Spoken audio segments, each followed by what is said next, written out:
قبل ما يبدا عاوزين كلنا نصلي على النبي عليه الصلاه والسلام. انا احمد رمضان وانت ما تعرفنيش بلخص انمي. بص انت بطل عشان دخلت الفيديو ده، طالما دخلت الفيديو ده صدقني مش هتندم وهتشوف اقوى واجمد ملخصات الانمي. يلا بينا نبدا. روح اشتركوا في قناتي التانية يا ابطال وفعلوا زر الجرس، هتلاقوا هناك اقوى ملخصات الانمي وهننزل حاجات كتير الفتره الجايه يا ابطال باذن الله، وانا واثق انها تعجبكم. بيبدا مسلسلنا مع اتنين بيلعبوا لعبه اسمها اتاك فاميليز، وبتكون اكبر لعبه اونلاين عندهم. بنعرف ان اللي بيلعب اسمه تومو وبيلاعب شوكي، واللي بيكون بيلعب بجد زياده سيكا، وتومو بيلعب بهدوء.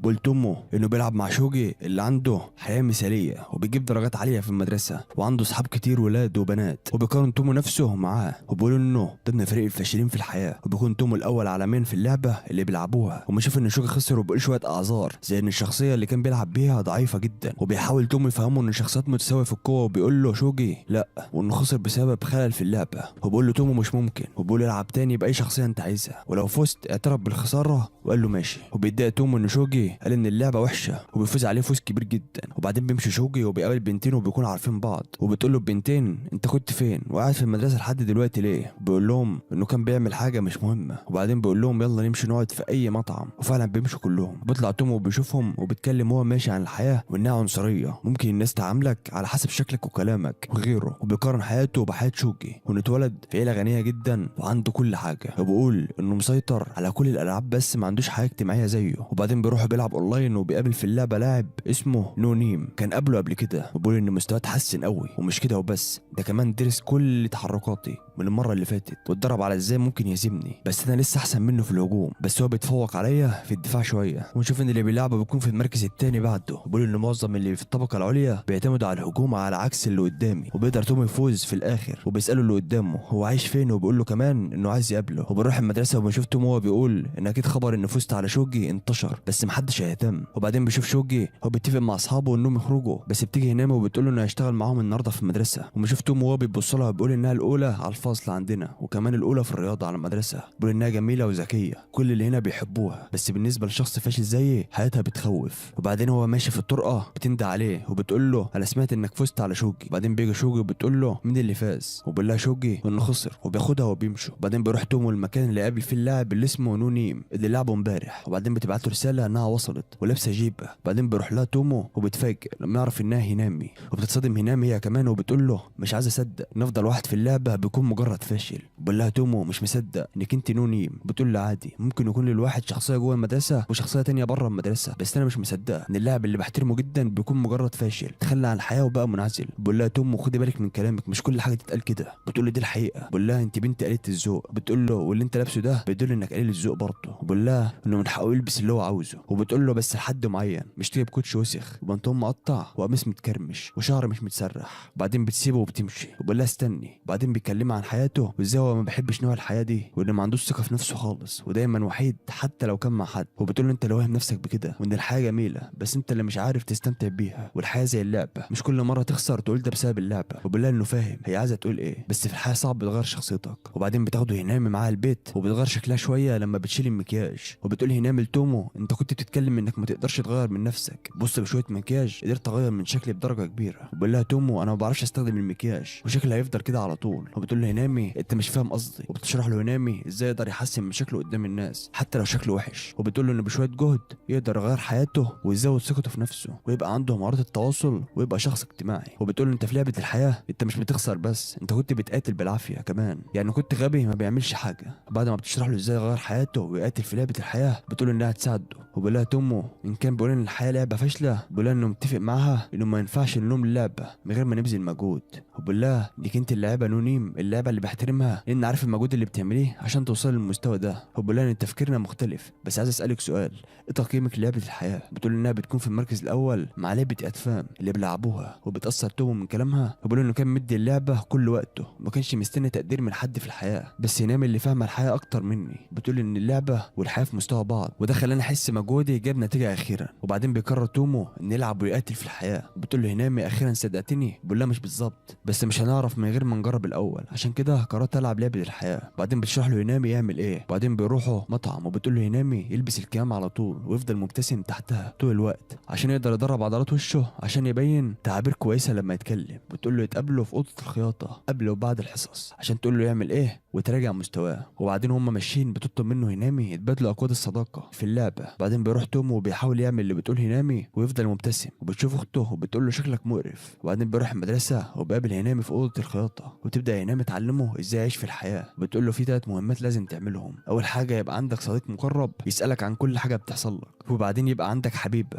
قبل السنه الثالثه في الثانويه. وبعدين لازم تكلم كل يوم على الاقل 3 بنات. بتفاجئ تومو بيقول انا هعمل كده ازاي وانا عمري ما كلمت بنت، بس يقول انه لازم يعمل كده باي طريقه عشان يفوز في الحياه. بنشوف بعد كده تومو هو في الفصل بيفكر في كلام هنامي وانه المفروض يكلم بنت ويعمل معاها حديث. ويفتكر كلامها انه ممكن يبدا الكلام مع البنت بطريقه غير مباشره، زي مثلا انه يطلب منها مناديل على اساس انه عنده برد، مع انه لابس كمامه وبيطلب من اللي جنبه مناديل بس ما بيكونش معاها، بس هي بتسال اللي وراها بيكون معاها وبتديله علبه. وبعدين بيستخدم المناديل وبتساله البنت هو ليه مبتسم، وبيكون كان ناسي وبيتحرج منها. بعدين بيمشي تومو في الطرقه بيكون البنت التانيه اللي هيكلمها هي ميمي. ويفتكر كلام هنامي انه يتكلم لما تكون جنبه عشان لو عمل حاجه غلط تلحقه. ويروح تومو عشان يكلمها بس بتوتر لما هي تكلمه الاول وبيفكر يعمل ايه وهيرد يقول ايه. وبعدين بيقعد يتكلم معاها باحراج وبتضحك ميمي في اسلوبه في الكلام اللي عامل زي العواجيز او بتوع الاعلام. وبيكمل تومو كلامه وهو مستغرب هي بتضحك ليه. وبعدين بتيجي تاما وبتسال ميمي بتضحك على ايه. بتقول لها انها بتضحك على طريقه كلام تومو. وبعدين بيجي شوجي واصحابه وبيسالها في ايه. وبتقول له ميمي ان تومو كان بيضحكهم وبيقولوا له يضحكهم هما كمان. وبيكمل تومو كلامه واللي مش قاصد بيه يضحكهم. وبيقول شوجي المضحك في اللي بيقوله. بتقول له ميمي انت اللي مش فاهم. وبيشوف تومو ان تاما غضبانه. وبعدين بيقرروا يحلوا الاختلاف ده بالتصويت. وبعدين بتيجي هنامي وبتقول انها تصوت هي كمان. وبيقول لها شوجي بس انت ما سمعتش حاجه. بتقول له لا سمعت. وبتقول له شوجي اسكت يلا خسرت من تومو في ادفام. وبتقول له ما تضايقهوش عشان كسبك. وبتفضل تتريق وبتضحك الفصل عليه. وبعدين بيصوتوا وبتكسب ميمي. وبعدين بيمشي بقيه الفصل وبيفضلوا هم الاربعه. وبتهزر ميمي مع هنامي وتاما شويه. وبعدين بيشكر تومو هنامي على مساعدتها ليه. بتفتكر ميمي طريقه كلامه وبتفضل تضحك تاني. وبعدين قبل ما يمشوا من المدرسه بتقعد هنامي مع تومو ويتكلموا على مهماته بتاعه النهارده وعمل فيها ايه. وبتقول له انه شوجي متضايق عشان كسبته وهيفضل يضايقك ولازم ما تسمحلوش بكده. وبيشكرها تومو على نصايحها. وبعدين بيتكلموا على التفاصيل اللي حصلت في اليوم. وبتقول له هنامي انه كان كويس بس بوظت شويه حاجات. وبتقول له على شويه غلطات عملها النهارده عشان ما يعملهاش تاني. وبعدين بيسالها تومو عن تاما وانها كانت غضبانه ليه النهارده. وبتقول له هنامي انها تاما بنت عنيده وليها حالات مزاجيه كتير وانا وميمي بنحبها بس هي مش بتحب تتعامل مع اي حد عشان كده بنساعدها تتكلم او لو اتخانقت مع حد. وبعدين بتقول له هنامي كفايه كده النهارده وبكره نبدا نصحح من مشيتك. وبنشوف تاني يوم هنامي بتعلم تومو ازاي يفرد نفسه وهو ماشي. وبعدين بتقول له يقلع الكمامه. وبتقول له على المهام بتاعته اليوم ده. وبتفكره انه لازم يبقى عنده حبيبه. وبتقول له ازاي يقدر يعمل كده. وبعد اليوم الدراسي بيروحوا كلهم سوا. وبعدين بتقول له هنامي يتمشى مع ميمي لحد البيت ويتمشوا سوا البيت. ويتكلموا ميمي وبتقول له ما تتوترش وخليك عادي. وبقول لها تومو انها حد بيحب الضحك ودايما سعيد.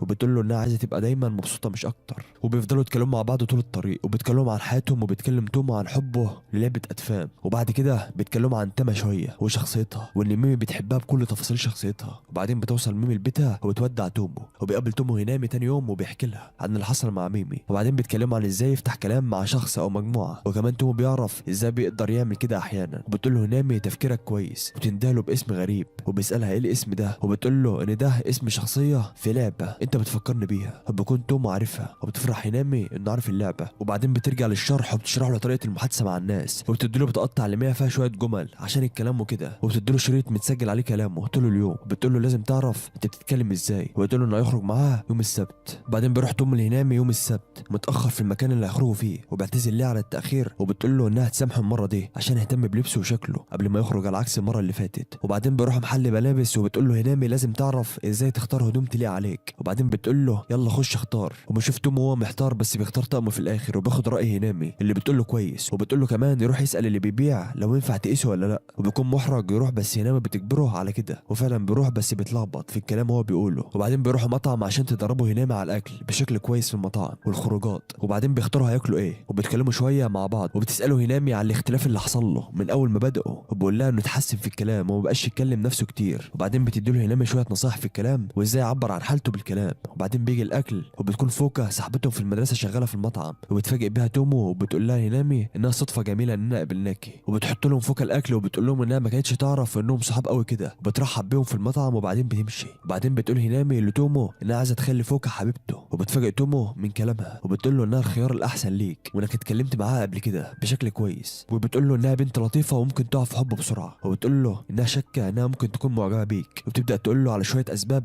خلتها تشك انها بتحبه، وبتردد تومو في الاول انه يوافق بس هنا بتقنعه، وبعدين بيكملوا اكل وبيطلبوا يحلوا وبيمشوا. وتاني يوم بيروح تومو المدرسه وبيروح لهينامي وبيقول لها انه بقى احسن وشخصيته اتحسنت كتير عن الاول، لدرجه ان اخته جت سالته على حاجه شخصيه واتكلمت معاه شويه، وبتقول له هينامي كده حققت هدف من اهدافك، وبشكرها تومو عشان هي السبب في التغيير ده. وبعدين بتقول له على مهمه جديده وهي انه يخرج مع بنت، وبتقول له كمان يتكلم مع بنات كتير عشان يبقى ليه صداقات كتير. وبنشوف تومو وهو بيحاول يتكلم مع واحده اسمها ايزومي في الفصل بس بيكون متوتر وبيتكلم معاها جملتين بس، وبعدين بتسيبه وبتمشي، وبيحاول تاني قبل ما يروحوا بس ما بيعرفش يكلمها. وبعدين بيقعد مع هنامي في اوضه الخياطه يتكلموا عن اللي حصل النهارده، وبتقول له على شويه ملاحظات، وبتقول له كمان يحاول تاني بكره، وبتحس ان تومو بيفقد الامل وبتشجعه بطريقتها وبترجع له الثقه من تاني. وبنشوف هو بيحاول يكلم البنت كل يوم، واخر اليوم بيروح لهنامي تقول له على شويه ملاحظات. وبعدين بيشوف تومو في المكتبه بيفكر يعمل ايه، وبتجيله فوكا وبتفاجئ بيها وبتوتر وبقول لها انت بتعملي ايه هنا، وبتقول له انها بتيجي هنا دايما واحيانا كمان بشوفك.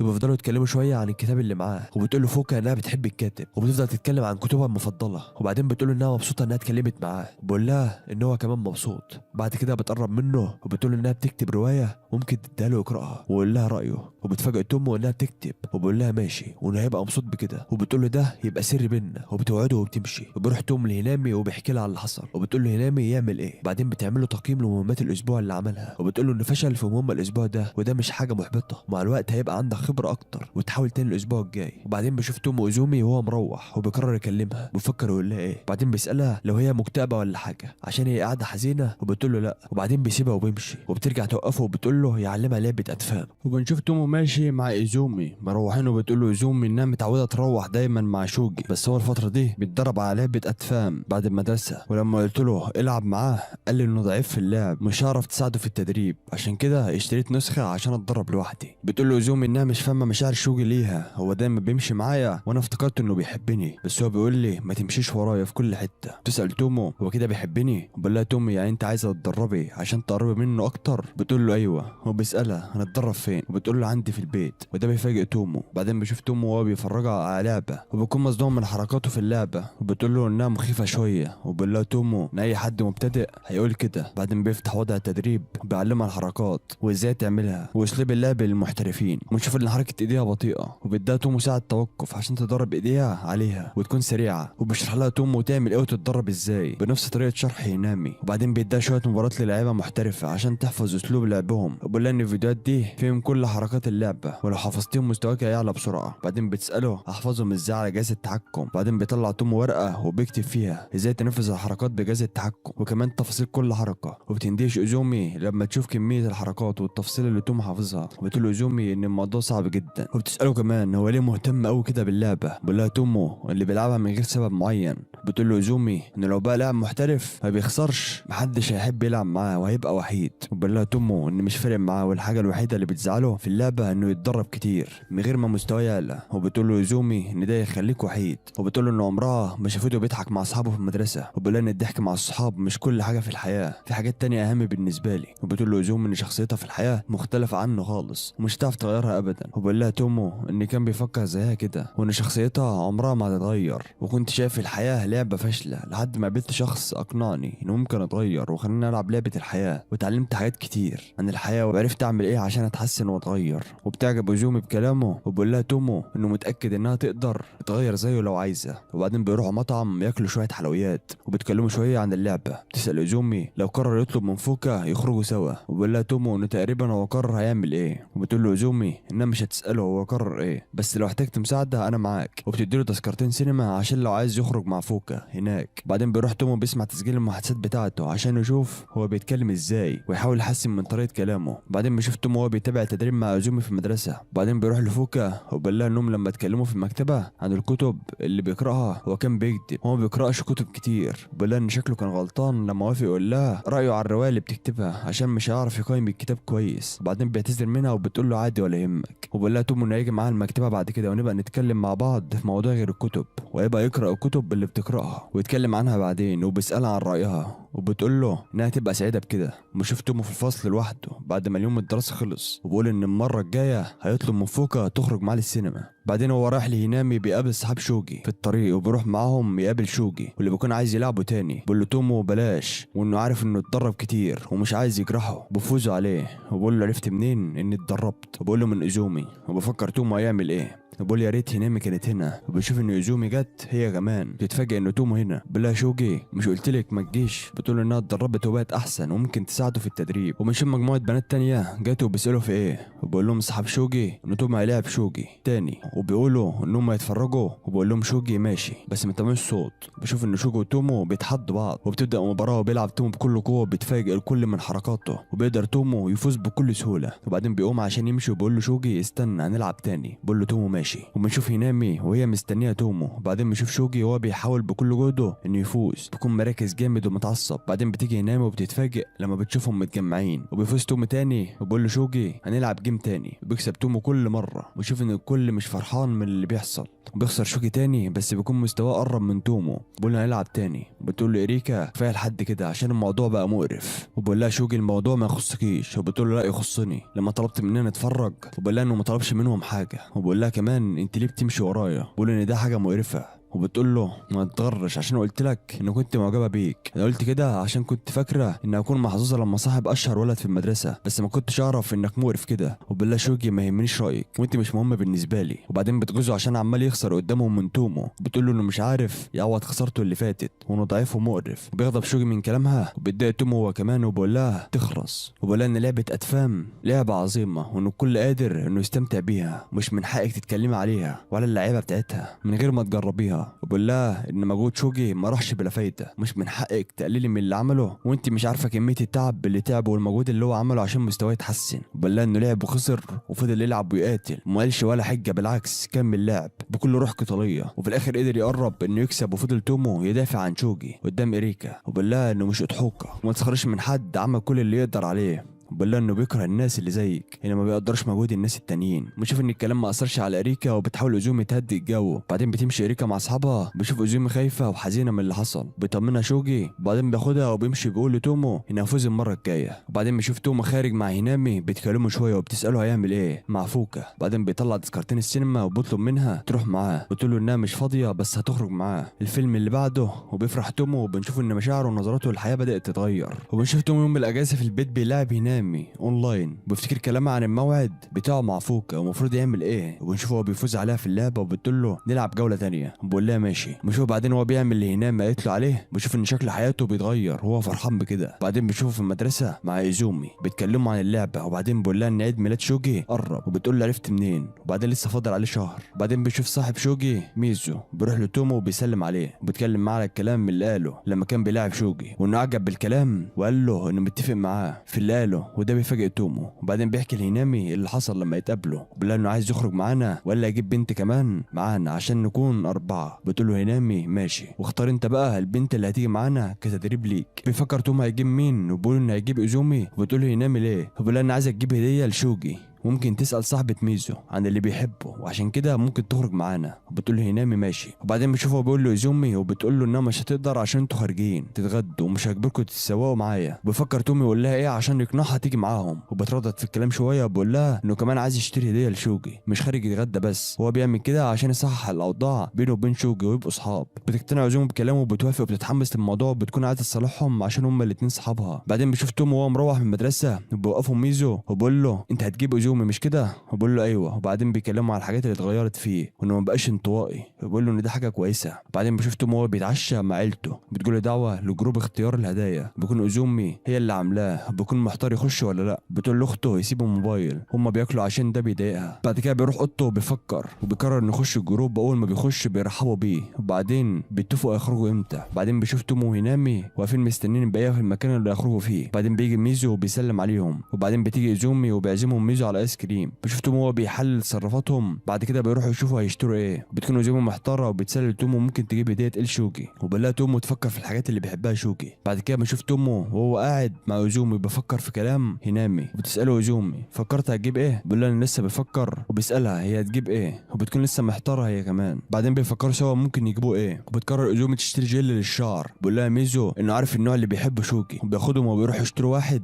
وبيشوف ميزو بيجرب نوع جل على شعر تومي. وبعدين بتختار عزومي واحد وبتشتري هديه لشوجي، وبعدين بيمشوا. بنشوف تومو وهو بيقول ان ما كانش بيهتم بنفسه ولا بشكله، وما كانش بيهتم باهانات الاخرين، وبيروح لهينامي وبيقول لها انه هيبذل مجهود عشان يتغير اكتر. بعد كده بيروح عشان يشتري هو كمان هديه، وبعد ما بيشتروا الهدايا بيقرروا يروحوا ياكلوا. وبعد ما بياكلوا بتروح عزومي وبيروح تومو مع هينامي وميزو. بنشوف ان هينامي وميزو قريبين من بعض، وبيروح تومو وبيسال عزومي عن علاقه هينامي وميزو، وبتقول له ان في شائعه بتقول انهم مرتبطين. وبعدين بيقابل تومو هينامي الصبح في المدرسه وبيتكلموا عن الخروجه ولو عنده اسئله، وبتشرح له هينامي ازاي بقى احسن في الخروجات. بعد كده بيروح الفصل وبنشوف هينامي وميمي بيرشحوا نفسهم لمجلس الطلبه. بنشوف تومو قاعد مع هينامي وبتقول له انهم مش هيتقابلوا تاني لحد ما الانتخابات تخلص، وبتقول له يكون مدير الحمله بتاعت ميمي عشان ده يساعده يتحسن اكتر في الكلام لما يكون قريب منها. وبقول لها تومو طب لو خسرت بسببي، وبتقول ان ميمي عمرها ما هتكسب عليا. بنشوف تومو وهو ماشي في الطرقه بيفكر يعمل ايه، وبعدين بيقابل ميمي وبيتوتر. بيطلب منها يكون مدير الحمله بتاعتها، بس هي بتشكره على اهتمامه، بتقول له انها مش هتقدر تعتمد عليه في كده. بعدين بنشوف تومو قاعد في المكتبه بيفكر، وبتساله فوكا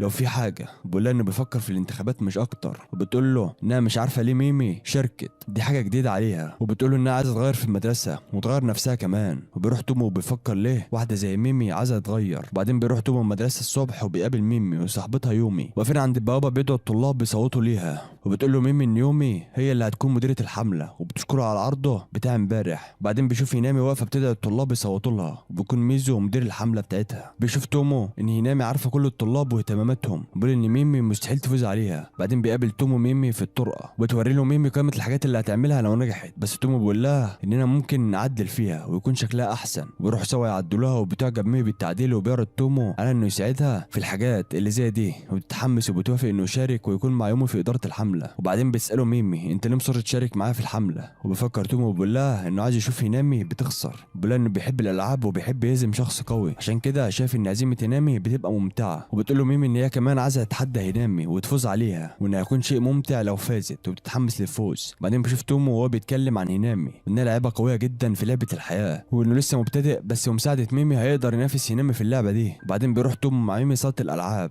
عشان يدعوا الطلاب يصوتوا ليها. بعد كده بتأمن ميمي تومو وبتهزر معاها شويه. بعدين بتيجي بنت وبتقول لها جايه تعملي ايه هنا، بتقول لها انها جايه عشان الحمله بتاعتها، وبتغريهم ميمي بشويه حاجات هتعملها لو نجحت، وبقول لها انهم معاها وهيصوتوا ليها، وبتفرح ميمي. وبعدين بتمشي هي وتومو بيقعدوا سوا بعد المدرسه، بتشكروا ميمي على مساعدته، وبقول لها تومو ان هي اللي اقنعت الناس وهو ما عملش حاجه، وبتهزر مع ميمي شويه. وبعدين بتساله هنعمل ايه بكره، وبقول لها نحاول نضمن اصوات اكتر عشان نقدر نفوز. وبتساله ميمي هو ليه بيعمل كل المجهود ده عشان يهزم هينامي، وبقول تومو في نفسه انه متعود ينافس هينامي في لعبه اتفام فالموضوع عادي. بعدين بيسالها هي اللي عايزه تفوز عليها، بس ميمي بتساله شويه اسئله عن الاول والتاني في شويه حاجات. بتقول ان الاول دايما معروف وبيكون التاني على طول مش ظاهر ومحدش عارفه، وهي دايما بتكون التانيه بعد هينامي وعشان كده هي عايزه تفوز. بعدين بشوف تومو الصبح رايح المدرسه وبيقابل ميمي ويومي على البوابه، وبيكون متحمس يفوز على هينامي وبيفكر هيعمل ايه، وبيحلل اللي بتعمله هينامي وهي بتعتمد عليه عشان تقنع الطلاب. بعدين بيروح تومو لتاما صاله الالعاب بيطلب منها المساعده عشان حمله ميمي، بيقول انه هيشغل موسيقى وهيتمشى في المكان، وهي تقول له على المكان اللي الصوت فيه بيبقى كويس. بعدين بيشكرها وبيتكلم معاها شويه، وبتقول له تاما يخلي باله على ميمي عشان هي بتجد نفسها في الانتخابات ومش بتظهر كده، وبقول لها تومو ان مش هيخليها تجد نفسها اكتر ما تقلقيش. تاني يوم بنشوف تومو في المدرسه وبتروح لميمي وبتقول له انها عملت المطلوب وقدرت تقنع طلاب الصف الاول وتغريهم بشويه حاجات هتعملها لما تفوز. بعدين بيديها تومو الخطاب اللي هتقوله، ويفضلوا يتكلموا شويه مع بعض، وبتشوفهم هينامي وبتفرح ان تومو اتغير شويه. بعدين بتشكر ميمي تومو وبقول لها انهم هيفوزوا بكل تاكيد وبيحمسها معاها. وبنرجع وبنشوف هينامي ماشيه مع تومو في الطرقه وبتقول له انه شكله مبسوط وانه كان مشغول الاسبوع ده لدرجه اني معرفتش العبك في ادفام. وبقول لها تومو انه فعلا بيلعبها دلوقتي طول الوقت. وبتقول له هينامي يعني هتهزمني في الانتخابات، وبقول لها مش متاكد بس انا عملت اللي عليا ومبسوط بكده. وبعدين بشوف ميزو بقول خطاب للطلاب بيتكلم فيه عن اللي هتعمله هينامي. وبعدين بتخش بعده هينامي تتكلم، وبنشوف تومو وهو بيتابع كل كلامها، وبنشوف هينامي وهي بتقول خطابها وبتقدر تقنع معظم الطلاب الطلاب بكلامها، ونشوف ميمي وهي قلقانه وبقول لها تومو ما تقلقيش انا عارف هنامي عايزه تعمل ايه، وكده كده لو ضمننا اصوات الصف الاول وطلاب الرياضه هنفوز. بس بينصدموا لما بيشوفوا هنامي بتقول نفس اللي قالوه، وانها تحل كل مشاكل الطلاب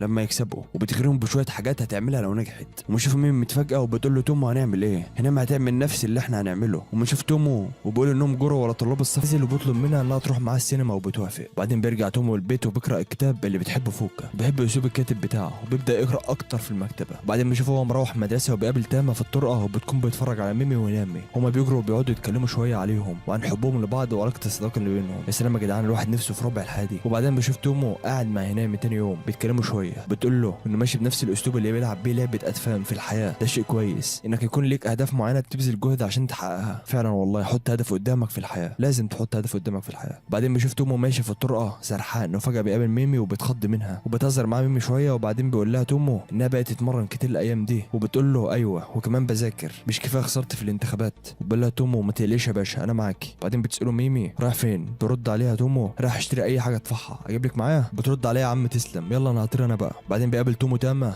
تاني هو مروح وبتكون بيتفرج على تمرين هنامي وميمي، بيتكلموا على ميمي وانها بتجتهد جامد في التمرين الايام دي بتشتغل بجد. فبقول تومو انها عيني كان نفسها تكسب في الانتخابات واكيد زعلت من الخساره وبتحاول تعوض ده. وبيسالها تومو هي كانت كده زمان ولا ايه نظامها؟ بترد عليه تاما ما اعرفش انا لسه عارفاها بقالي فتره صغيره، بس في حاجه هي ما كانتش بتعرف تعمل صداقات كتير عشان كده على طول وحيده ومش بتتكلم مع حد.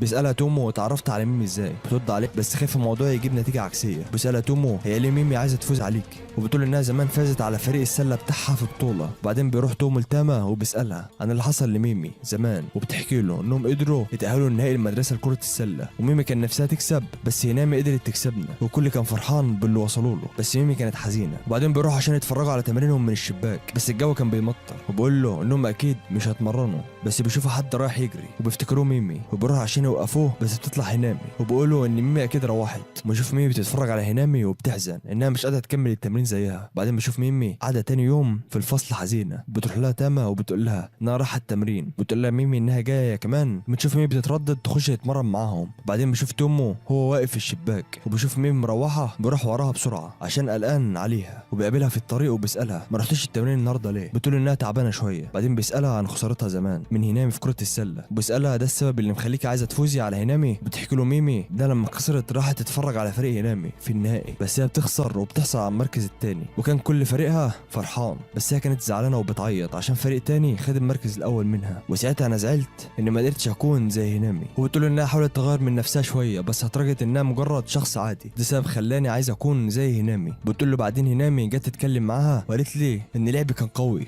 وانها بقالها فتره ما بتجيش التمرين، بتكلموا ازاي ممكن يساعدوا ميمي. بعدين بنروح للفصل وبنعرف ان ميمي هتسيب النادي وبتعتذر من هنامي، وبتقول لها ان جسمها مبقاش قادر، وبشوف ان الكل متفاجئ من قرار ميمي. وبعدين وهي مروحه بيطلب منها تومو انهم يروحوا مكان سوا هي وتاما، وبتوافق وبتكلموا عن سبب تركها للنادي. بتقول لهم ميمي انها بتحب هنامي قوي بس هي بتتفوق عليها في كل حاجه، وده حسسها بالغيره وخلاها تفكر في حاجات وحشه وهي حزينه عشان كده وبتكره نفسها بسبب كده، عشان كده انا هبطل تمرين ومنافسه. وبعدين بتاخد تاما في حضنها وبتواسيها وبتقول لها ان هي كمان بتحب هنامي بس انت بتكوني بطلتي وشخص مميز بالنسبه لي، وبتفرح ميمي بكلامهم وبتهزر معاها شويه. بعدين بترجع ميمي للتمرين وبتنسى حزنها وبترجع زي ما كانت. وبيجي يوم عيد ميلاد شوجي بيروح تومو هو متوتر وبيديله هديه وبيقبلها منه شوجي وبيحاول يتكلم معاه شويه بيقول كلام مضحك. بعدين بيخرج مع تومو ومع ميمي وتاما وهنامي بيتريقوا عليه شويه وعلى كلامه. وبعدين بتعتذر منهم ميمي وبتشكرهم وبتديهم هديه كرمز لصداقتهم. وبشوف تومو خارج مع هنامي ياكلوا بره وبيتكلموا عن اللي هيعملوا في اجازه الصيف. بتقول له هنامي ان مهمته هي ان يخلي فوكا تبقى حبيبته. بتفاجئ تومو وبتقول له ان الموضوع مش صعب وانتوا بقيتوا تحبوا نفس الكتب، وكمان وافقت تخرج معاك تتفرجوا على فيلم، واول مهمه انك تخرج معاها تحضروا فيلم لوحدكم. بعدين تبدا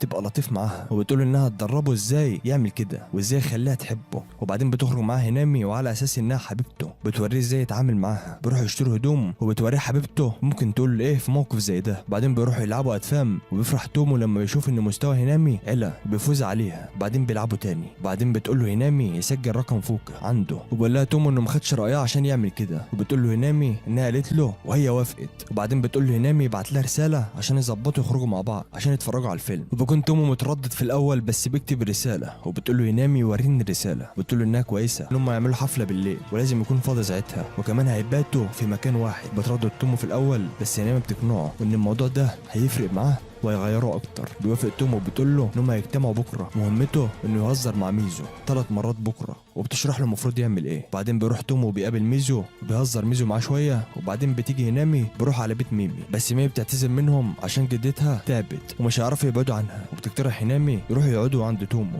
في البيت. وبيروحوا وبنشوف ان اخته مش مصدقه ان دول صحابه. وبعدين بيطلعوا على اوضته بيتفرجوا على الدراعات بتاعته القديمه، بيتكلموا عن لعبه اتفهم شويه، وبتسرح هينامي مع الدراعات شويه. بعدين بيقعدوا ياكلوا وبيفكروا ازاي يقربوا بين شوجي وايزومي في حفله الشواء. وبيشوف ان تومو بيحاول يهزر مع ميزو شويه زي ما هينامي طلبت منه. بعدين بيخش ميزو الحمام يغسل ايده، وبيقول له تومو نشتري نوع جل جديد بس انت مش بتستخدمه ليه؟ بيقول له تومو انه ما بيعرفش يستخدمه. وبعدين بيوريه ميزو ازاي بيحط على شعره. بيتكلم معاه ميزو شويه لانه جاد قوي في بعض الحاجات في الحياه زي لعبه اتفام. بيتكلم معاه عن الخطاب اللي كتبه لميمي في الانتخابات، وبيساله هو بيعمل كل ده ليه، وبيقول له ان بيكره الخساره في اي لعبه. وبيقول له ميزو مفيش مانع انك تخسر بس تستمتع عادي. بعدين بيخرج تومو وبتعجب ميمي وهينامي بشكل شعره. بعد ما ظبطه بيشوف ان تومو وميزو بدأوا يكونوا اصحاب، بتهزر معاهم ميمي وهينامي شويه. بعدين بيمشوا وبيشكرهم على حسن الضيافه. بعدين بيخرج تومو علشان يقابل فوكا، بيحاول يجهز نفسه عشان يعرف يتكلم معاها. وبعدين بتيجي فوكا وبتعتذر على التاخير، وبنشوف ان هما الاتنين متوترين شويه. وبعدين بيروح عشان يتفرجوا على الفرفشه يتكلم مع الشباب بسلاسه، بس احيانا وانا بتكلم معاك بلاقي الموضوع سهل قوي. وبتقول له انها عايزه تخرج معاه تاني، وبيفرح تومو وبيقول لها ان ده هيفرحها قوي. وبعدين بيروح تومو وبيتكلم مع هينامي في الطريق وبيتكلموا عن تفاصيل اليوم. وبعدين بيروح وبيبعت رساله لفوكا عشان يخرجوا تاني وبتوافق. بنشوف تومو واقف مستني ميمي عشان يروحوا سوا يقابلوا الباقي عشان حفله الشواء والتخييم. وبتوصل ميمي وبتعتذر على التاخير وبقول لها تومو عادي ولا يهمك. بعدين بيركبوا المترو سوا وبتشكروا ميمي علشان واقف جنبها وساعدها تعدي الفتره الصعبه اللي كانت فيها. وبيحرج تومو من كلامها بيقول لها العفو ده واجب الصحاب. وبعدين بيجتمعوا كلهم وبياخدوا صوره ذكرى قبل التخييم. وبعدين بيشوفهم وهم راكبين القطر رايحين المكان اللي هيخيموا فيه، وبتكون اوزومي قاعده جنب شوكي وبتطلع اوزومي شويه حلويات وبتدي شوكي منها. وبنشوف ميمي وميزو بيتكلموا هيعملوا ايه لما وصلوا. بنشوف تومو بيتكلم مع هينامي على خطتهم عشان يقربوا من شوكي واوزومي. بيكون صاحبهم تاكي مش عارف الخطه عشان ممكن يفضح الموضوع. وبعدين بنشوف هينامي بتتكلم مع تومو عن المهام اللي هيعملها في المخيم ده، وبتقول له يهزر مع شوكي 3 مرات. وبتقول له كمان لازم يكون عندك صحاب شباب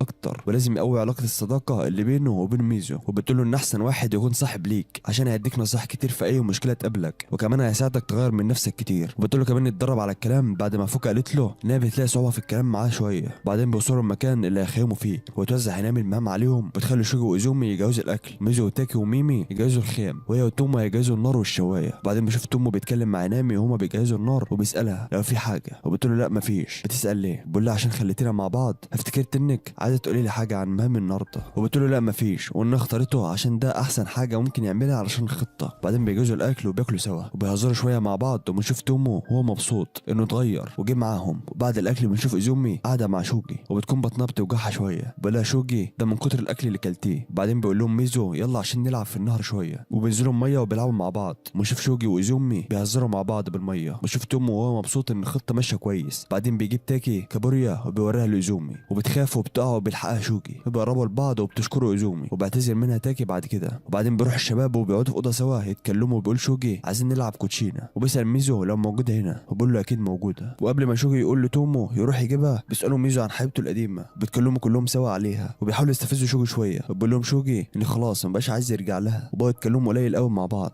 وبعدين بيهزر تومو مع شوجي على حبيبته القديمه وبيضحك كله. بعدين بيسال ميزو شوجي اللي في واحده تانية في حياته، بيقول له لسه بس هو بيحب واحده بس هي ما تعرفش ومش عارف هيعمل ايه. بعدين بيشوف شوجي بيلعب مع تاكي وتومو وميزو بيتكلموا على الجروب مع ميمي وهينامي عشان خطتهم. بيقول لهم على اللي قاله شوجي. بعدين بيتجمعوا كلهم سوا وبيلعبوا كوتشينه. بتفوز هينامي 5 مرات وتومو 4 مرات. في وسط الكلام بيهزر تومو مع شوجي وبيضحك الكل تاني. بعدين بنشوفهم كلهم بيتكلموا عن ميزو وان شكله هيصاحب بنت جديده ممكن يبقوا حبايب. وبقول لهم ميزو انهم بيخرجوا مع بعض كتير الايام اللي فاتت، ولو حبيت نبقى اكتر من صحاب هنعمل كده. وبعدين بقول لهم انه رايح الحمام وبيروح معاه تومو وبقول ان دي فرصته يتكلم مع ميزو اكتر. وبيتكلم مع تومو عن البنت اللي ممكن يصاحبها ويبقوا حبايب، وانه لو عايز يعمل كده هيعمل في اي وقت. وبنشوف تومو مش فاهم معظم كلام ميزو على انه ممكن يصاحب بنته ويخرج معاها لوحدهم من غير ما يحبوا بعض. وبعدين بنشوفهم بالليل وهم رايحين يستحموا. وبعدين بنشوف الشباب بيهزروا مع بعض شويه وهم بيستحموا، وبيهزر تومو مع شوجو وبيضحك الكل لتالت مرة، وكده يكون خلص مهمة النهاردة. بعد ما بيخلصوا بيخلوا شوجي وإيزومي يمشوا مع بعض لوحدهم في الطريق بالليل، وبتكون إيزومي خايفة تروح، وبيقدر ميزو يخلوهم يروحوا سوا. بيكون الفريق التاني اللي هيروح وراهم هما تومو وهينامي، وبيرجع البال جوه وبتقول هينامي لتومو انهم هيتدربوا دلوقتي تدريب خاص. بعدين بتصرخ وبتقرب منه بخوف وبيتوتر، وبتقول له هينامي لازم يبقى هادي في الحالات دي، وبقول لها تومو احنا هنتدرب ازاي اتصرف لما اخرج مع حبيبتي بالليل، وبتقول له ايوه. وبعدين بتعدي حشره من جنبهم وبتخاف هينامي، وبيحاول تومو يطمنها هو متوتر. بعدين بيكملوا مشي سوا، وبيشوف تومو حشره على الارض بيصحيها عشان تخوف هينامي. وبعدين بيشوف هينامي قاعده على الارض من الخضه، بتقول له يجي يقومها. بتقرب منه لما يقومها وبتكون قربت انها تبوسه. يا نهار ازرق على الجمدان، كل ما بتقرب اكتر تومو بيتوتر. بعدين بيحاول يمسك نفسه بيقول ان ده تدريب، وبتقرب ينام اكتر وبيخاف تومو وبيبعد، وبتقول له ينامي هي بتضحك انها فازت. وبعدين بيكملوا مشي، وبيفكر تومو إيه اللي كان هيحصل لو كملت هي. للدرجه دي كانت واثقه ان مش هكمل. بعد ما بيخلصوا بيتجمعوا كلهم عشان يتصوروا، ونشوف شوجي بيهزر مع ايزومي وبيقول لها انها كانت هتموت من الخوف لو ما كنتش معاها، وبتقول له ايزومي لا مش صحيح. بعدين بيشوف الباقي بيتكلموا عن خطه، وبيقولوا انهم شكلهم ما اعترفوش بحبهم لبعض، وبيقول ميزو انهم ممكن يكونوا اتفقوا يخرجوا سوا بعدين لوحدهم. وبتقول هينامي انهم بياخدوا خطوات صغيره في مشوار حبهم لبعض ولسه متوترين شويه. بعدين بالليل والكل نايم بيتكلم هينامي تومو، وبتشوفوا لو صح يخرجوا يقعدوا شويه. بعدين بيخرجوا وبتساله هينامي عن اللي عمله في مهمه النهارده، وبيقول لها تومو ان قدر يهزر مع شوجي ويضحك الكل 3 مرات، وبيحكي لها قال ايه. بعدين بيسمعوا صوت حد جاي، بيروح تومو يستخبى، وبتقول له هينامي انه مش مضطر يستخبى، بيكون اللي جاي ميزو. بيقول لها انه ملقاش تومو وتوقعت انه يكون معاكي. بعدين بيقعد يتكلم معاها شويه، وبتقول له هينامي انها سعيده ان الخطه نجحت شويه معاهم، وبيقول لها ميزو كان هيبقى خساره وحشه لو ما خدوش خطوه في علاقتهم في الخروجه بعد كل المجهود ده. وبيتكلموا عليهم شويه وانهم شويه اغبياء في التعبير عن مشاعرهم. بعدين بيشوف ميزو بيتكلم عن شوجي وتومو وتاكي، وانهم بيعملوا اللي هم عايزينه من غير ما يخبوا مشاعرهم، وبيقولوا انهم صادقين قوي. وبيتكلم عن شخصيه كل واحد شويه، بيقولوا انه اتبسط معاهم في الخروجه دي، وبيقولوا انه اتاثر بيهم وبيفكر يتغير هو كمان ويكون صريح مع نفسه اكتر. هو بيقول ان زي ما تومو بيقول الحياه عباره عن لعبه بس انا بلعب فيها، وكان حد تاني اللي بيلعب مش انا. بيتكلم عن نفسه شويه وعن شخصيته، وانه احيانا بيعمل حاجه من غير اي مشاعر او رغبه. بيقول انه لابس قناع مش اكتر. وشوف تومو وهو بيسال نفسه لو كان صح انه يقف كده ويسمع كلامهم. بعدين بيقول ميزو لهينامي انه شايف انها كمان بتعمل زيه، وبتقول له هينامي انها ممكن فعلا تكون زيه، وبتقول له سبب كده وان كتير من الناس بيتوقعوا منها حاجات كتير، عشان كده بخبي شخصيتي الحقيقيه احيانا لما بعمل اللي الناس عايزاه. كمان ما بحبش ان اخسر خاطر حد.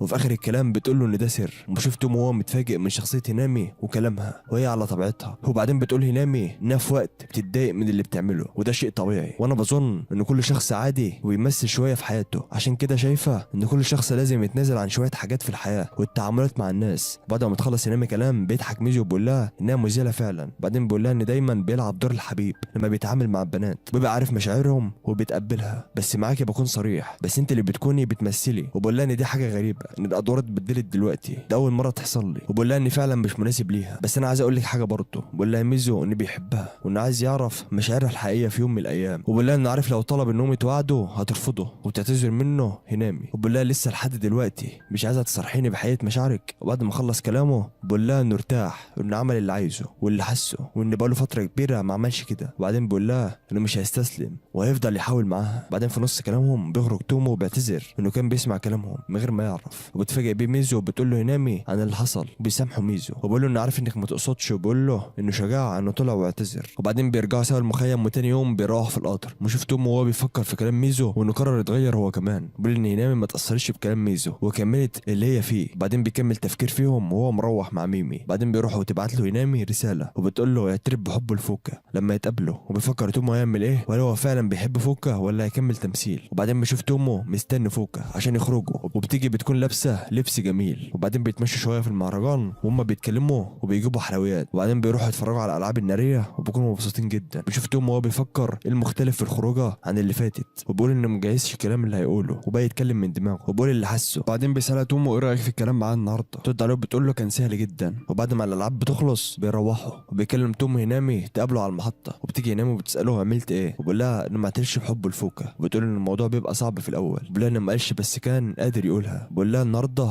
كان بيتكلم عادي من غير ما يحفظ مواضيع، وفوكا لقت الكلام معايا سهل، ويعني كانت قادره تميز اني بمثل وبلعب دور مش دوري المره اللي فاتت، وارتحت لما كنت على طبيعتي. وبيتكلموا هينامي في شويه حاجات ممكن تكون السبب في كده. وبيقول لها تومو توقف اللي بتعمله وانه عايز يهتم باللي عايزه بعد كده. لو كان فعلا بيحب فوكا هيقول لها. بعدين بتقول له هينامي انت شكلك اتاثرت بكلام ميزو، وبتفضل تتكلم معاه عن كده. وبتقول له انت لو قررت قررت تلغي هدفك وتدريبك يبقى كده ملهاش لازمه انك تغير شخصيتك. وبعدين بتديله الشعار بتاعه وبتقول له يبقى رجع الشنطه، بتقول له انه خلاص مبقاش محتاجها. بعدين بيسيبه وبتمشي. بيقعد توم يفكر في اللي عمله انه كده خسر هنامي. بنرجع مع توم وهو بيلعب لعبه اتفاهم وبيفكر في اللي حصل واللي هنامي عملته. وبعدين الباب بيخبط وبتخش اخته وبتقول له يلا عشان الغدا جاهز. وبعدين بتساله انت ليه رجعت مقرف كده زي زمان؟ رجعت لشكلك المقرف ده. وبعدين بتمشي وبيطلع وراها بيلاقيها واقفه على السلم وبتقول له لما جاب صحابه الجامدين دول هنا ما كانتش مصدقه ان ده اخويا، ليه رجعت للشخص الممل بتاع زمان؟ وتمشي وبتشوف توم متحسر بيروح وراها. وبعدين بتقول له انه بقاله فتره كبيره ما مسكش موبايله وبقالها يومين بيتجاهل الرسايل وشوف ان فوكا كانت بعتاله وتفاجئ وبرد عليها بسرعه. بعدين بتبص له اخته وبتقول له اكيد بتعاني من شويه مشاكل الايام دي بس كمل شغل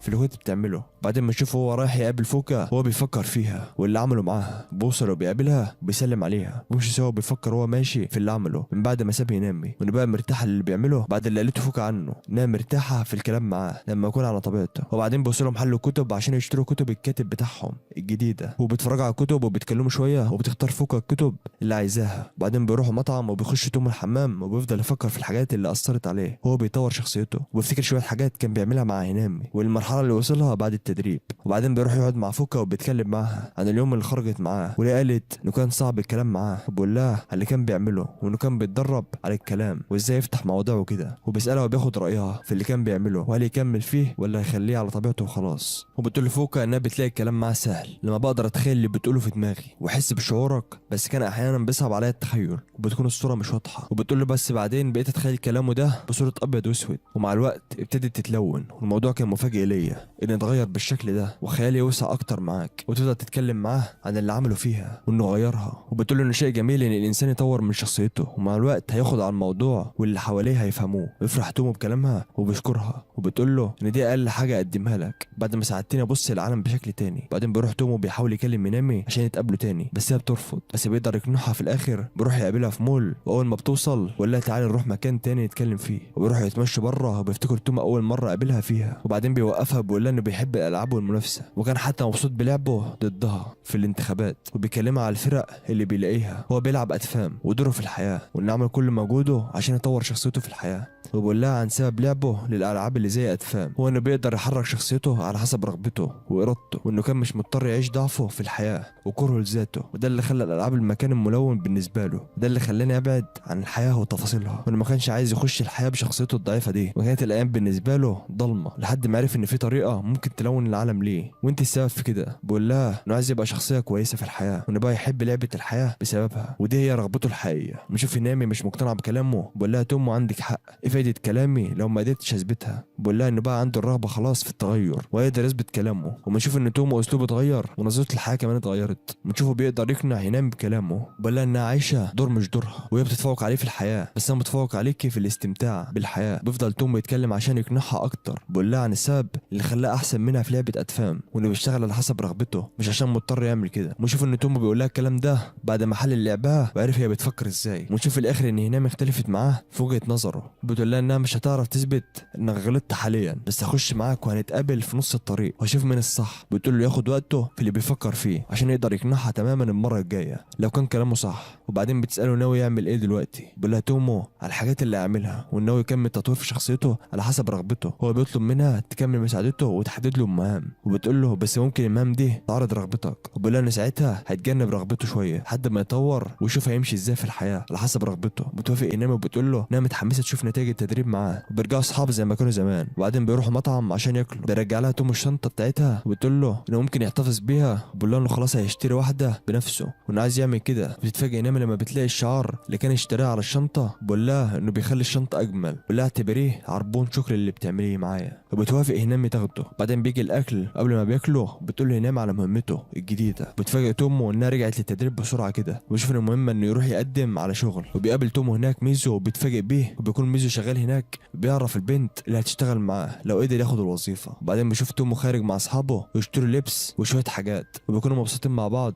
وبيجيب تومو هديه لاخته. بيقول لها انها اختيار ميمي وبتفرح بيها اخته قوي. وبعدين بشوف تومو خارج مع فوكا وبشوف ان بدا يحبها. وبعدين بشوف تومو وهو شغال مع ميزو وبيقدم الاكل لاصحابه اللي جايين المطعم. بشوف شوجو وهو بيهزر معاها. وبعدين بشوف تومو قاعد مع هينامي وبيتكلموا. وبشوف في الاخر من كل ده ان حياه تومو بقت احسن، هو سعيد فيها. وبكده يا ابطال نكون وصلنا لنهايه الانمي ده. يا رب يكون الانمي عجبكم. يا ريت كلنا يا ابطال نصلي على النبي عليه الصلاه والسلام. كان معكم احمد رمضان، اشوفكم في فيديو جديد. السلام عليكم.